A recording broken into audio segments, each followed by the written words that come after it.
Les femmes. Voici une femme qui a vendu son utérus à des brouteurs dans sa jeunesse. Aujourd'hui, un grand karma est en train de la frapper. Histoire vraie. Voilà comment tout a commencé. Dans sa jeunesse, la jeune fille en question était une prostituée. Mais le problème est que pas n'importe quelle prostituée. Le genre de prostituée que lorsqu'elle couchait avec un homme, elle collectait son sperme et elle partait vendre à des brouteurs. Elle était dans une petite organisation là. Bon, mais le problème maintenant est que pour participer à cette organisation-là, il fallait vendre son utérus. Et quand je dis vendre l'utérus, je ne parle pas d'opération. Je dis vendre ça spirituellement. C'est-à-dire, c'est comme sacrifier. Donc, c'était des conditions pour bosser avec ces gens-là. Elle avait donc accepté. Auparavant, elle avait vendu ça. Et elle travaillait pour eux. À chaque fois qu'elle couchait avec un homme, cet homme utilisait un préservatif. Et elle prenait ce préservatif avec la semence de l'homme. Et elle partait vendre ça à ces brouteurs-là. Elle a vécu comme ça pendant un bon nombre d'années. Jusqu'à un jour où un monsieur l'a repéré. Un monsieur très beau et riche. Il est venu voir la femme, il a dit vraiment, ça fait un moment que je te regarde et je t'aime bien. Je sais déjà que tu sors de ce couloir et c'était un couloir où traiter les prostituées. Je sais déjà à peu près tout ce que tu fais, mais ce n'est pas mon problème là-bas. Si tu es d'accord d'arrêter, c'est de venir rester avec moi parce que moi je t'aime bien. Bon, la fille donc, elle avait déjà commencé à en avoir marre de cette vie-là. Elle a donc accepté. Et elle est donc partie rester avec le monsieur. Le monsieur a donc commencé à sortir avec la fille. Après un certain temps, un jour, il est venu lui dire que bon, là, il est venu proposer à la fille que là, vraiment, je t'aime de plus en plus et je vais t'épouser. Là, j'ai envie de présenter à mes parents, ceci, cela. Et il a encore tenu à préciser qu'il s'en fout de l'ancienne vie qu'elle a fait. Que ce n'est pas son problème là-bas. Qu'il veut la légaliser. La fille était contente. Elle a donc validé et le monsieur l'a épousé et tout s'est passé bien. Donc, elle a rencontré les parents du monsieur, le monsieur a rencontré les parents de la fille, tout s'est très bien passé. Ils s'étaient mariés et, vu que l'homme était polygame, il a placé la femme dans une villa à part. Il lui a construit une maison à part où il l'a laissé. Et chaque jour, il venait la voir. Bon, après, dans un certain temps, le monsieur est resté avec la fille un bon moment. Et il se rend compte que la fille n'enfante pas. Il dit à la fille que, mais ça c'est quoi ça? Comment ça fait déjà combien de temps qu'on est ensemble? Même un signe, même une fausse couche, rien. Un symptôme, rien. Pas d'enfant, rien. Mais la fille dit que, mais comment ça?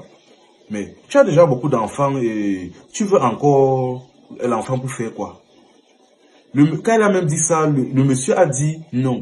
Le monsieur a même failli se fâcher, il a dit que non. J'ai beaucoup d'enfants, certes, mais je veux un enfant de toi précisément. Mais malheureusement, la fille ne pouvait pas enfanter parce qu'elle savait très bien elle-même qu'elle ne pouvait pas enfanter. Parce que dans sa jeunesse, elle avait vendu son utérus à des brouteurs. Donc là, ça a commencé un peu à peser sur elle. Elle a donc essayé de baratiner le monsieur autant qu'elle pouvait. Elle disait non, attends un peu, patati patata. Elle embrouillait. Après un certain temps, elle a tourné ainsi. Elle a continué à jongler le monsieur. Après un certain temps, le monsieur en a eu marre. Il a coupé les vivres de la femme. Il pensait peut-être que non, la femme peut-être utilisait des contraceptifs ou quelque chose comme ça pour bloquer la grossesse. Ce qui l'a énervé, là maintenant il a coupé les vivres à la femme. La femme est restée comme ça un moment, le monsieur ne rationnait plus chez elle. Là, ça a commencé sérieusement à peser sur sa tête. Finalement, elle a vu qu'elle ne pouvait plus baratiner le monsieur. Elle a donc décidé d'aller chez un marabout. Une fois donc chez le marabout, elle a expliqué son problème. Le marabout a compris la situation, il a dit que bon, j'ai une solution pour que tu aies au moins un enfant là. Mais il va falloir remplir certaines conditions. La femme a seulement dit que je suis prêt à tout, papa. Elle a dit que bon, que tu vas partir dans un carrefour. Il a dit que bon, je vais t'asperger avec tel produit. Tu vas partir dans un carrefour. Tu vas te déshabiller toute nue. Tu vas commencer à faire comme si tu étais folle. Et tu vas toucher le bas-ventre d'une jeune fille. Tu vas faire ça 3 jours, c'est-à-dire 3 fois. La jeune fille a dit que, ok, il n'y a pas de problème. Là, vraiment, elle était acculée, elle n'avait plus le choix, elle était prête à tout accepter. Elle a donc accepté de remplir cette condition-là. Le marabout a expliqué que le fait de toucher le bas-ventre d'une jeune fille, c'était pour à peu près prendre sa fertilité, prendre son énergie pour restaurer la sienne. Vu qu'elle avait vendu la sienne et qu'elle ne pouvait plus rien faire, c'est-à-dire son intérêt était là, mais ça ne fonctionnait plus, elle ne pouvait rien faire. Donc le but donc de la condition était de prendre de l'énergie des petites filles en plein carrefour comme ça pour restaurer la sienne. Bon, le premier jour donc, elle est sortie en plein carrefour, elle a joué au folle et d'une certaine manière, elle s'est mise à poursuivre les petites filles en plein carrefour. D'une certaine manière, elle a réussi à mettre sa main sur le bas-ventre d'une jeune fille. Le premier jour a été La condition était remplie. Elle est donc rentrée chez elle. Le deuxième jour, elle a fait comme le premier jour. Elle a garé sa voiture à un niveau. Elle est sortie. Et elle est arrivée à une certaine distance. Elle a commencé à se déshabiller. Elle a fait la même chose. Et elle a réussi à toucher le bavard d'une jeune fille. Ça a encore réussi. Mais le troisième jour maintenant, il y a un violent palu qui lui est pris. Or, elle ne pouvait pas manquer un seul jour. Elle avait déjà commencé.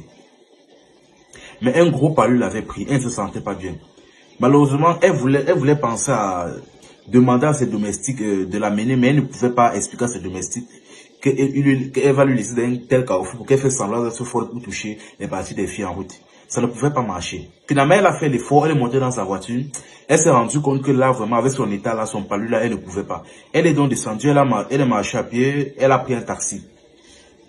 Elle a demandé au taximan de lui laisser vers le marché en question, où elle avait l'habitude de faire ses rituels. Mais le problème est qu'à une certaine distance, le taximan a constaté que la femme était couchée là et se sentait mal. Elle était presque... en fait, elle s'est même évanouie dans le taxi. Le taximan a commencé à paniquer. Il a donc voulu conduire la femme vers l'hôpital. Et à un moment, la femme a sauté, elle s'est levée de son évanouissement et elle a vu que... elle a demandé au taximan que mais il part où? C'est pas la route du marché. Il dit que non, madame, que là, vraiment, votre état est inquiétant. Donc là, vraiment, je prends l'initiative de vous amener à l'hôpital parce que là, je ne veux pas que quelqu'un décède dans mon taxi. La femme a insisté, dit que non, non, que je sais que vous voulez m'aider, mais amenez-moi au marché parce que si vous m'amenez à l'hôpital, c'est que vous m'avez seulement tué. Elle a commencé à crier, se plaindre, au point de crier au secours. Au point où elle a commencé à crier au secours, la population a arrêté le taxi. La population s'est entassée autour du taxi, pensant qu'il devait avoir, c'était un enlèvement. Là maintenant, le taximan est sorti doucement, il a expliqué il voulait expliquer la situation. La femme a crié que non, au secours, il essaie de me kidnapper, patati, patata. Le taximan a quand même expliqué la situation à la population, dit que non, qu'il porte cette femme et tout à coup elle a commencé à chauffer, elle s'est même évanouie. Il veut l'amener à l'hôpital, mais elle se plaint. Bon, dans la population, quelques hommes entrent dans le véhicule, ils se rendent compte que le taximan dit vrai, la femme est dans un état inquiétant. Elle a un vieux, dont sa température est extrêmement élevée. Elle dit que, mais madame, laissez au moins alors, on vous amène au moins nous à l'hôpital. Parce que là, vraiment, votre état là est très inquiétant. La femme a insisté, dit que non, non. Si vous m'amenez à l'hôpital, vous m'avez tué, amenez-moi au marché. Amenez-moi au marché. Elle a insisté. Parce que vraiment, elle avait déjà commencé le rituel. Si on faisait l'erreur de l'amener ailleurs, si elle ne faisait pas ce rituel, quelque chose d'horrible allait l'arriver. Elle a insisté, insisté. Finalement, elle est sortie du taxi, elle a commencé à fuir. Elle a commencé à fuir. Mais à un moment donné, d'après son témoignage, dans sa folie, elle a commencé à voir le marabout partout. Où elle partait, partout. Elle courait, ne faisait que voir le marabout. Finalement, on ne sait pas comment, elle a fini par se retrouver dans une église. Et elle a commencé à rester là-bas. On ne sait pas si c'était une folie mineure ou une prise de conscience violente, mais... elle a commencé à travailler dans cette église. Chaque jour, on part la voir travailler dans l'église. Tout le temps, on part la voir travailler dans l'église. Elle balayait le sol là-bas. Elle dormait même que là-bas. Et elle racontait à tous ceux qui veulent l'entendre, tout ce qu'elle a fait, toutes les mauvaises choses qu'elle a fait. Comment elle s'est prostituée, vendu son utérus au brouteur, toutes les mauvaises choses qu'elle a eu à faire. Elle racontait à qui voulait l'entendre. D'une certaine manière pour conscientiser les autres. Mais là, on ne sait toujours pas si c'était une folie mineure ou c'était une prise de conscience violente. Enfin bref, les femmes. Comme on dit toujours, chaque action que vous menez, même dans votre jeunesse, finit toujours par vous rattraper, en bien comme en mal. Même si cela doit faire 50 ans, ça finit toujours par vous rattraper. Voilà donc une femme, elle avait finalement réussi à trouver un homme, mais malheureusement, toutes ces erreurs de jeunesse, toutes les conneries qu'elle a eu à faire, ont fini par la rattraper. Ah là là. Les femmes.